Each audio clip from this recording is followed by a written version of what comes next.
We are educators. We want to bring the best possible opportunities for our students. We want to take them places. We want to do everything possible to ignite this spark of inspiration. We want to provide the best infrastructure. At the same time, we also want to learn, explore, experience, and grow. But we always encounter one major roadblock: funding.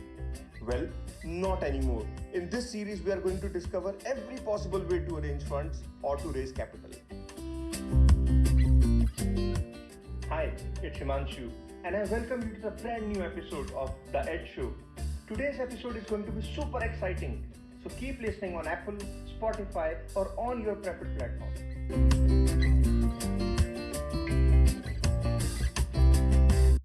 Welcome back to the brand new episode of The Ed Show. This is the fourth episode of the Ed Invest series, and in this episode, we are going to discuss everything about subsidies and aids. In this episode, we will understand what is the meaning and purpose of a subsidy and aid with examples, who all can get subsidy or aid, and its application process. I hope that this episode will give you detailed insight on this concept, and I just wish you an engaging and amazing learning experience. In the first episode of this series, we have covered the basics of subsidy and aid and other types of repayable and non-repayable funding opportunities.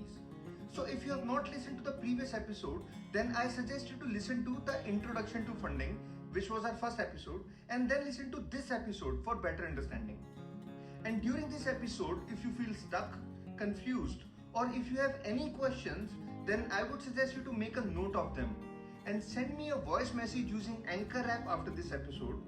Or if you are listening to this episode on YouTube, then share it in the comment section, and I'll be happy to address all your questions in the Q&A podcast. So let's get started. An aid is an act of helping someone. It's a way of relief, benefit, or support provided to an individual, organization, institution, or even countries, usually by the government, but not limited to the government, as individuals, corporate, and global organizations can also step in to provide aid to the desired seekers. Students studying under the Right to Education initiative or midday meals are two biggest examples of an aid provided to the students by the government. And to compensate the institution's expenditure on educating the kids for free, the government has decided to pay a per student fees to the institution.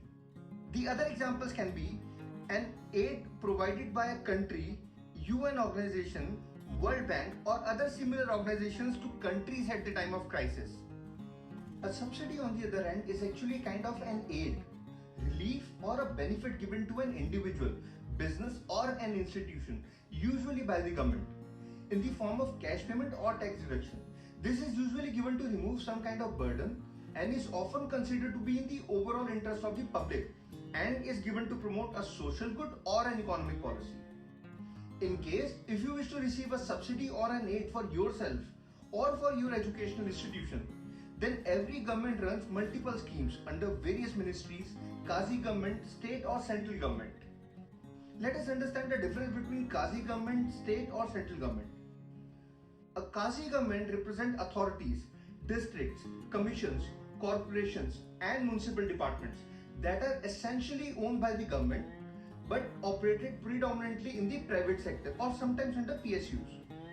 A state government is the government of a country's subdivision which shares political power with the federal or national government. A national government is a central government that is controlling power over a unitary state or the entire country.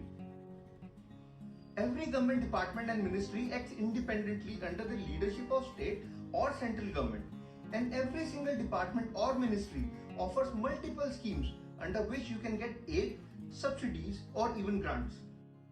You will find many similarities between a grant and an aid or a subsidy. Let's try and understand the similarities. Just like grants, a subsidy or an aid can be utilized for various purposes, and let us understand this with a few examples. You wish to start a school and you need land to construct your school. Now, you can either buy a land from a private party or an individual, or you can buy it from the government under various quasi or state government schemes. And you may apply for a land at a subsidized cost or even for free. Or another examples can be, you want to buy some resources for your schools. Even for that, you can apply for a subsidy or an aid.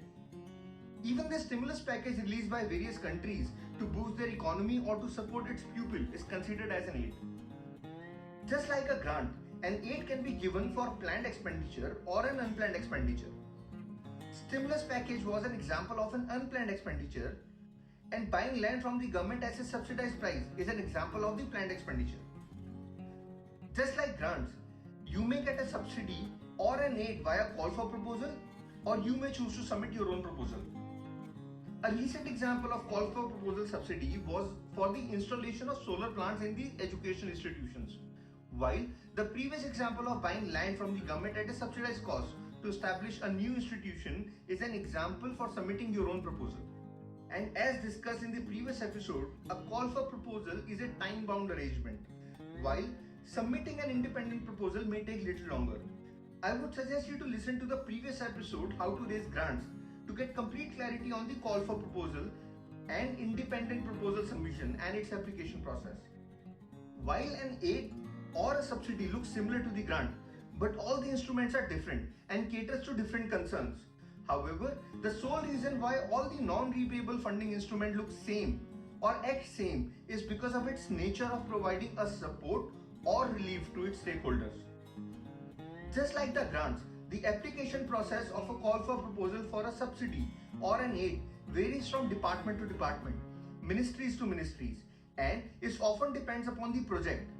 So my recommendation will be to visit the website and find out the application process and apply for the subsidy or an aid as per the guidelines mentioned on the website. While the application process of a fresh independent submission may or may not follow a predefined parameters, however, it is highly advisable to submit a detailed project report or a proposal to the respective department along with the cover note stating the purpose of its submission.